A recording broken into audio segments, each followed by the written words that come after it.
M Majidur Rahman একসময় premier ব্যাংকের ব্যবস্থাপনা পরিচালক ও প্রধান নির্বাহী কর্মকর্তা, বর্তমানে মালদ্বীপ ইসলামী ব্যাংকের চেয়ারম্যান।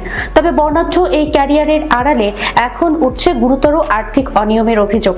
দুদকের অনুসন্ধানে প্রিমিয়ার ব্যাংকের সাবেক চেয়ারম্যান HBM ইকবাল ও তার পরিবারের বিরুদ্ধে প্রায় 28,000 কোটি টাকা লুটপাটের অভিযোগের সঙ্গে মাজিদুর রহমানের সম্পৃক্ততার তথ্য উঠে এসেছে। তার বিরুদ্ধে একাধিক মামলাও হয়েছে। এমন পরিস্থিতিতে বিদেশে যাওয়ার চেষ্টায় আদালতের নিষেধাজ্ঞার মুখে পড়েছেন তিনি। প্রশ্ন উঠেছে, কে এই মাজিদুর রহমান?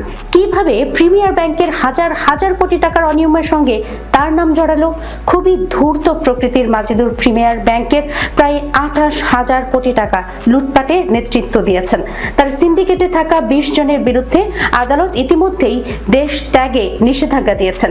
দুর্নীতি দমন কমিশনের অনুসন্ধানে অর্থ লুটপাটের তথ্য উপাত্ত মিলেছে, তবে আশঙ্কা করা হচ্ছে পরবর্তী ধাপে আরও বাড়তে পারে।